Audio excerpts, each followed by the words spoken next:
কালো টাকা বৈধতা দেওয়ার যে বাৎসরিক রীতি আমাদের রাষ্ট্রীয় বা সরকারি ভাবে প্রতিষ্ঠিত করা হয়েছে বাংলাদেশে, সেটি চিরতরে বন্ধ করতে হবে। সেটি বড় ধরনের দুর্নীতি হয়, অর্থ পাচার হয়, লুণ্ঠন হয়। বিশেষ করে অর্থ পাচার, যে আলোচিত অর্থ পাচারের ঘটনাগুলো, সেটি যে মাধ্যমে হয়েছে সেটা হচ্ছে যে বেনামে মালিকা কোম্পানি বা প্রতিষ্ঠানের বেনামে মালিকানা। কিন্তু কোনো স্বাধীনতাই সীমাহীন নয়। এই কমিশনের স্বাধীনতা, স্বাধীন চর্চার পাশাপাশি জবাবদিহিতার বিষয়টা আমরা উপেক্ষিত ছিল।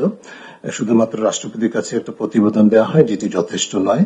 সদস্যবৃন্দ এবং সরকারকে আন্তরিকভাবে কৃতজ্ঞতা ধন্যবাদ জানাই যে আমাদের কমিশন, দুর্নীতি দমন কমিশন, সংস্কার কমিশনের পরে আমাদের উপরে আস্থা রেখে যে গুরু দায়িত্ব অর্পণ করা হয়েছিল।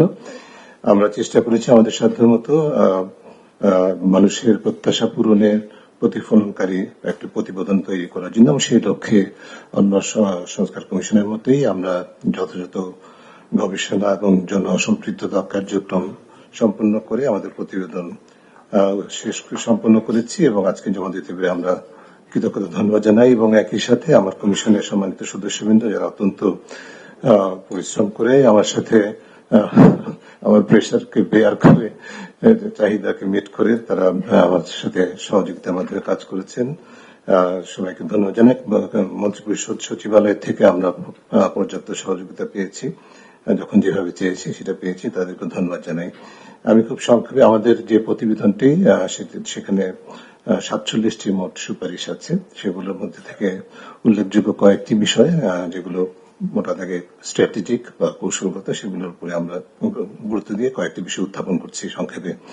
প্রথমে হচ্ছে যে আমরা যে বিষয়টি দেখেছি সেটা হচ্ছে যে দুর্নীতি দমন কমিশনের মতো প্রতিষ্ঠান কোন দেশে একক মতো বাংলাদেশেও এককভাবে দুর্নীতি নিয়ন্ত্রণ করতে পারে না। তার উপরে কেন্দ্রীয় দায়িত্ব দুর্নীতি নিয়ন্ত্রণের, কিন্তু তার জন্য একটা উপযোগী রাষ্ট্রীয় এবং সামাজিক পরিবেশ লাগে। পুরো রাষ্ট্র এবং সমাজকে সম্পৃক্ত করতে হয় দুর্নীতিবিধি অবকাঠামোতে।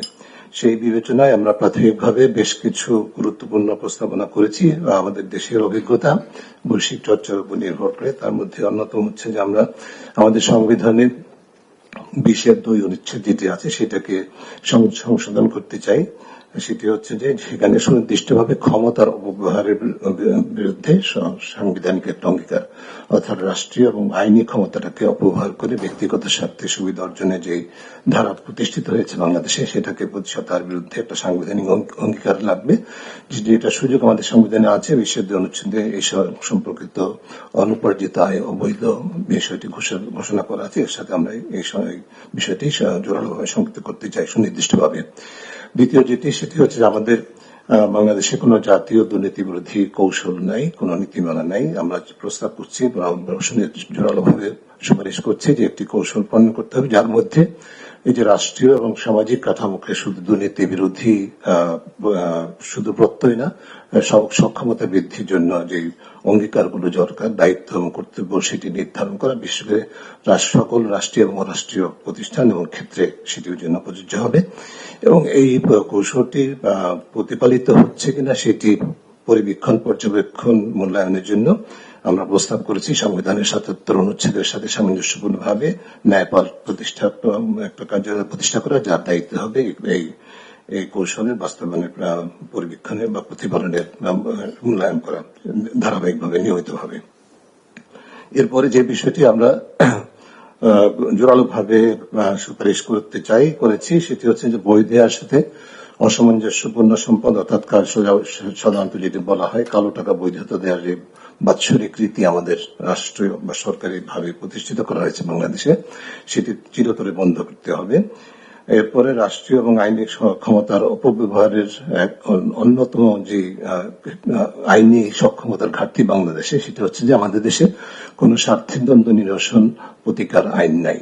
আমাদের এই ধরনের একটা আইন প্রণয়ন করতে হবে, যার মাধ্যমে ব্যক্তিগত পরিচয় বা সম্পৃক্ততার দ্বারা প্রভাবিত হয়ে যে রাষ্ট্রীয় ক্ষমতা বা সরকারি ক্ষমতার অপব্যবহারের সুযোগ নেওয়া হয়, সেটাকে রহিত করা যাবে এবং নিয়ন্ত্রণ করা যাবে। এরপরে একটি গুরুত্বপূর্ণ খাত যে বিষয়, সেটি যেটি সম্প্রতি বিশেষভাবে আলোচিত হয়েছে, আমরা দীর্ঘদিন পর্যবেক্ষণ করেছি, আমাদের দেশে যে বড় ধরনের দুর্নীতি হয়, অর্থ পাচার হয়, লুণ্ঠন হয়। বিশেষ করে অর্থ পাচার, যে আলোচিত অর্থ পাচারের ঘটনাগুলো, সেটি যে মাধ্যমে হয়েছে সেটা হচ্ছে যে বেনামে মালিকা কোম্পানি বা প্রতিষ্ঠানের বেনামে মালিকানা। এই বিষয়টিকে প্রতিহত করার জন্য আমরা বিভিন্ন দেশের চর্চার সাথে সামঞ্জস্য রেখে আমাদের দেশে সকল প্রকার কোম্পানি, ট্রাস্ট এবং ফাউন্ডেশন বা এই জাতীয় প্রতিষ্ঠানের প্রকৃত মালিকানা, চূড়ান্ত মালিকানা তথ্য প্রকাশযোগ্য এবং একটি রেজিস্টার হবে, সেই রেজিস্টারে পাবলিকলি অ্যাক্সেসিবল হবে এরকম একটি আইন এবং রেজিস্টার প্রণয়নের আমরা পরামর্শ সুপারিশ দিচ্ছি। আমার পার্শ্ববর্তী কমিশন, নির্বাচন কমিশনের যে প্রস্তাবনা, নির্বাচন সংস্কার কমিশনের প্রস্তাবনার সাথে সামঞ্জস্যপূর্ণ, কিছুটা সাংবিধানিক সংস্কার কমিশনের সাথেও, সেটি হচ্ছে আমরা রাজনৈতিক এবং নির্বাচনী অর্থায়নে স্বচ্ছতা এবং জবাবদিহিতা নিশ্চিত করতে চাই এবং সেই লক্ষ্যে নিশ্চিত করা হোক, সেই লক্ষ্যে কতগুলো সুনির্দিষ্ট পরামর্শ আমরা উপস্থাপন করেছি। আমি বিস্তারিত যাচ্ছি না। এরপরে বিশেষ করে সাধারণ মানুষের দৈনন্দিন জীবনে দুর্নীতির যে প্রভাব, সেটাকে নিয়ন্ত্রণের জন্য আমরা সকল প্রতিষ্ঠানে, বিশেষ করে সেবামূলক খাতে, সরকারি এবং বেসরকারি খাতে, বিশেষ করে যেমন থানা, নিবন্ধন কর্তৃপক্ষ, রাজস্ব কর্তৃপক্ষ, পাসপোর্ট এবং বিভিন্ন স্বাস্থ্য, শিক্ষা, এই ধরনের খাতগুলোতে, সেবা খাতগুলোকে এন্ড টু এন্ড অটোমেশন করতে হবে, পুরোপুরি অটোমেশন সম্পন্ন করতে হবে। কিছু কিছু বিষয় আছে যার মধ্যে আমি বিস্তারিত না গিয়ে আরো কয়েকটি আন্তর্জাতিক উদ্যোগের সাথে আমাদের সম্পৃক্ততার বিষয় বলছি, যেমন common reporting standard, open government partnership এবং বেসরকারি খাতে অবৈধ লেনদেন আইনিভাবে নিষিদ্ধ করার বিষয়টি বা অপরাধ হিসেবে চিহ্নিত করার বিষয়গুলি জাতিসংঘের আন্তর্জাতিক দুর্নীতি বিরোধী কনভেনশনের সাথে আমাদের সদস্য রাষ্ট্র হিসাবে আমাদের বাধ্যবাধকতা আছে সেগুলো।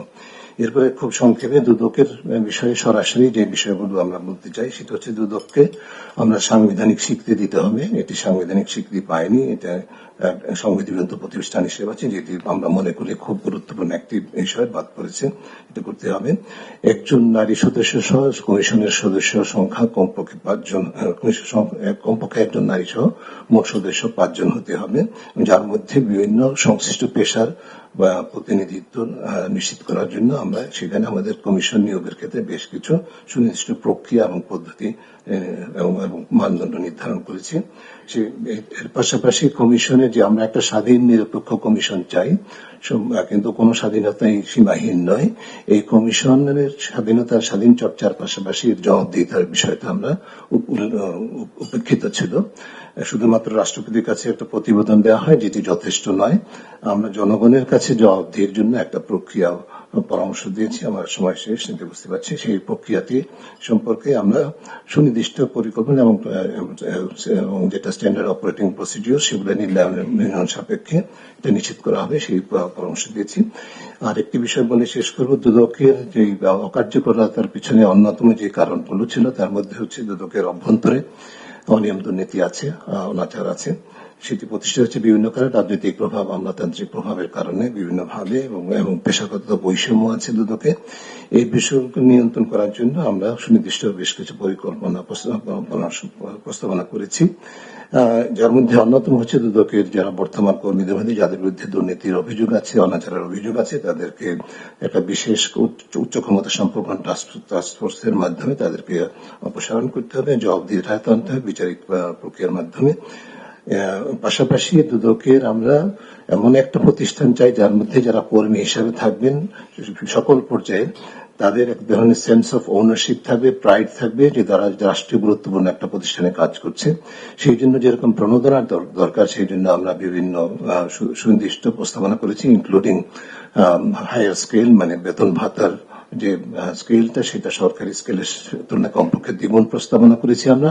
কিন্তু পাশাপাশি এটা কিন্তু এই শর্ত সাপেক্ষে যে এই প্রতিষ্ঠানের নৈতিক স্ট্যান্ডার্ড এবং স্বচ্ছতা জবাবদিহিতার ক্ষেত্রটি হবে সর্বোচ্চ মানের, এবং সেটা দুইটার সাথে সমন্বয় করে এরকম একটা প্রতিষ্ঠান আমরা নিশ্চিত গঠিত হবে আমরা চাই, যেটি দৃষ্টান্ত স্থাপন করে মানুষের আস্থাটা ফেরত পাবে। আমি সবশেষে বলবো যে আমাদের সুনির্দিষ্ট যে সুপারিশগুলো আছে সেগুলো বাস্তবায়নের জন্য আমরা আমাদের প্রস্তাবনা যে কমিশনের বিবেচনা অনুযায়ী একটা পথরেখা প্রস্তাব করেছি, যার মধ্যে যে সুপারিশগুলো আছে তার মধ্যে স্বল্প, মধ্যম, দীর্ঘ মেয়াদে বাস্তবায়নযোগ্য আমরা সুপারিশগুলো এবং কোন কর্তৃপক্ষ সেটা বাস্তবায়ন করবে সেটাও চিহ্নিত করেছি।